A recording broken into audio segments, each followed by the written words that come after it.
You're a very popular actor in South Korea. What made you decide to move to the Philippines to try your luck in local showbiz?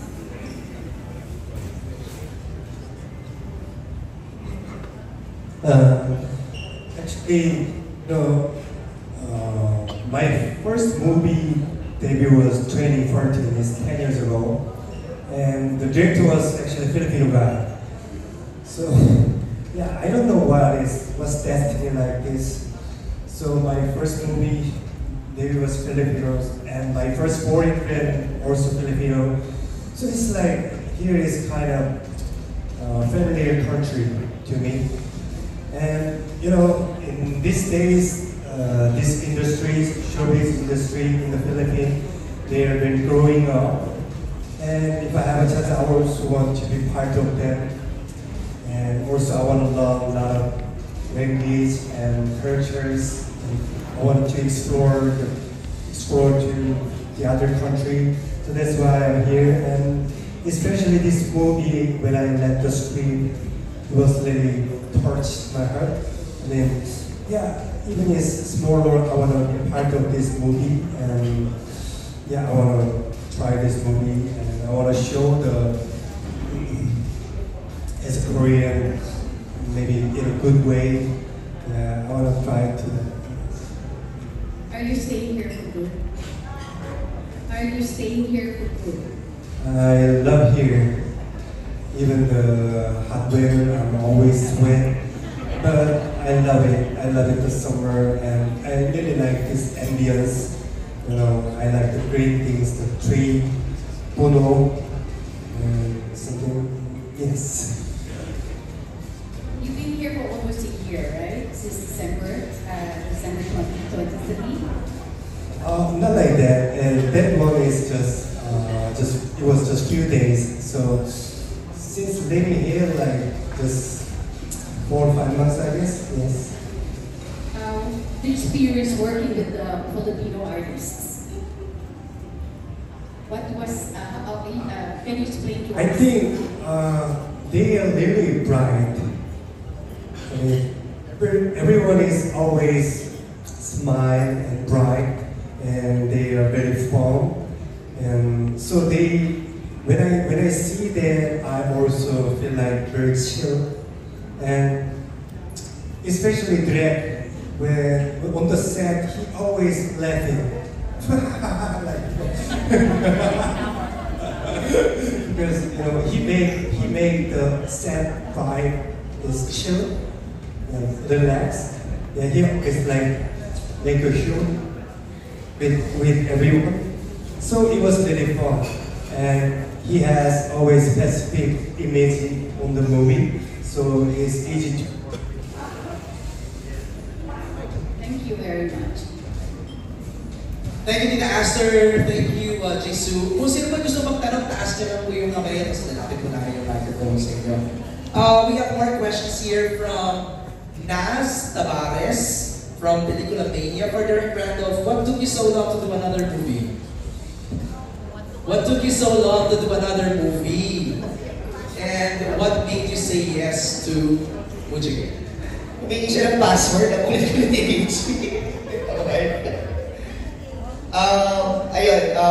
it took me some time because na-insecure talaga ako nung mga gumagawa lang ng pelikula. Parang feeling ko, pag gumawa ka ng pelikula, kailangan responsibility mo as a filmmaker na may boses yung gagawin mo. Parang hindi ka lang gawa ng may social relevance for the sake of it. So, I took some time. Hinasa ko yung skill ko. Hopefully, nahasa sa advertising industry. So, tinulungan ako nila Miss Madonna in accommodating narrative, short narrative na branded. So, yung mga kwentong Jollibee, yung mga gano'n, mga ibang mga nakakaiyak na mga materials online, medyo kami din po yung mga, pakana nun. So, ngayon, medyo ready naman na. So, kaya sinubukan natin ulit gumawa ng pelikula. Alright. Also from Naz, for Alexa, are you a K-drama fan? And if so, how did it influence your initial reaction upon reading the script and eventually shooting the film? I think meron talagang K-drama fan to be my mom. And nadadamay ako sa kanya kasi during the pandemic, she would not stop watching K-drama movies or series. Actually, my favorite one, and medyo nakarelate din in a way with me accepting this film, is Hi Bye Mama. So, my favorite K-drama, sobrang na-touch ako. Parang yun yung nakita ko na-inspired because I had to show in some way the love of a mother, but as a tita version. Right. So yeah, and nung naka-work ko naman si Kim Jisoo, I was like, oh wow, I really like sa K-drama din ako. Kaya ginip ko rin talaga yung best. So it's very inspiring. Alright, speaking of K-drama, next question natin. From Albert Brian Abelido for Rupa May. Speaking Hindi, of... pasensya na kayo kasi straight English speaking na pala, nalilito na ako. Hindi yung questions lang naman. Ito naman. If you were to recreate a K-drama character, what I would would recreate, Yes, who would it be and why? gusto ko yung crush namin. Ay, Yun ang unang nahilig ko sa K-drama. Pero K-drama, di ba? Pero tinigilan ko na rin ko after. Kasi in 3 days, hindi na ako natulog. Kaya alam ko, halos ko natulog daw siya. Huwag ka maingay. Sabi ko, ganyan na ako. Wala nang siya. Anak ko, madaling araw na excited. Kasi di ba binabasa mo lang naman yung subtitle. Oo, gabi-gabi na. Kaya sabi ko, nalilo ko na nanood ng K-drama. Talaga, maaari ko talaga. So, ako ginawa ko. Kaya, ano ko bang tadalan ko, na K-pop. So, BTS. Totoo yun. Hindi ko may dance moves. Pero, idol ko talaga lang. Crush ko sila. Lahat. Ang pag-crush ko, ganda. So, that's my inspiration. Thank you, PG. Meron bang magkatanong I sa crush you. June, nagtatanong ka? Okay, si June lang yung magtatanong ng question. Yeah. Miss Philippine. Sino wala? Ako, binati mo. No, no.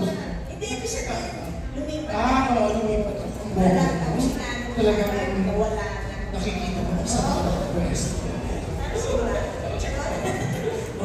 Piling ko na kanina medyo kinabahan ka dahil kala mo umalis tayo kung kinabahan. Oo. So, eto na. Pinag-usapan ko sa Sabi ko, pwede pala yun. Hindi, sinabi ko na pwede pala yun. Nagkahayang na sa akin. Hindi yun. Tatanungin kita. Pero yan, nakaka-excite mo. Sasama niyo ni Alexa Ilacan with this movie. Kasi before napabalita na, di ba na-excite ka? Naghahanap ng Buba Junior na. Oo nga. Tapos parang, Isa siya, di ba? Tapos sabi mo, gusto mo siya. Tapos nung mag-shoot kayo nitong movie na to, Kasi gusto ako pala. hindi ko siya masyadong ma-pronounce yung title. Pero yung nag-post mo si Mujige. Mujige, okay. Gay. Gay. Mujige. Okay. Oh, pero talaga yung yung excitement ni Alexa na pinuki ka talaga na she finally met Miss Buba in the class. Tama, di ba? Oo. Na-touch ka mo? Natouch ako Yung siya kasi respeto niya, di ba? nalalaman din ako. Kasi Bakit? mahilig siya mag-TikTok. Oh, really? Masaya kasi na-touch ko kasi siyempre tuwa siya. Yung Natuwa din ako kung ano nasabi niya. Naku, idol ko po kayo mga ganon. So nakakatuwa. Dapat ganyan lahat ng Gen Z. Marespeto, no? Makakatuwa na nire-respeto nilang isang veteran na katulad. Oo, marespeto. Tsaka maganda siya. Hindi ka nag-react sa veteran. Saan? Sabi ko veteran. Ganyan. Veteran? Veteran? Parang nabibigyan na rin ako sa pagka-veteran ko.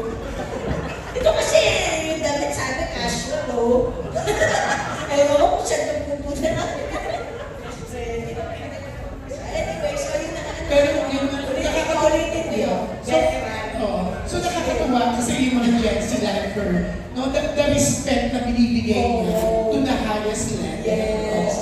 So you agree with that? Agree? Spinong? Hindi, pero ikaw, na-experience mo na. Ito, alam ko, nagkukwentuhan tayo. Nagbigas kasi kami, sabi niya, pupunta ako dahil kung nandun ka. So, pupunta siya dahil sa akin, Alexa. Kasi binola ko yung iba, sabi ko, pupuntahan ko dahil sa inyo. Kahit kay Richard Kwan yung sinabi. Talaga? Sa atin sa labihan. Ano ka pa rin? Siya na ang Hindi. Mujige. Pero Okay, ang ganda ng experience mo with Alexa. Si Alexa talagang super clutch siya sa'yo, di ba? Pero may experience ka rin sa iba. Kasi yung kilala kita the way i-flex mo yung kasiyahan mo with Alexa.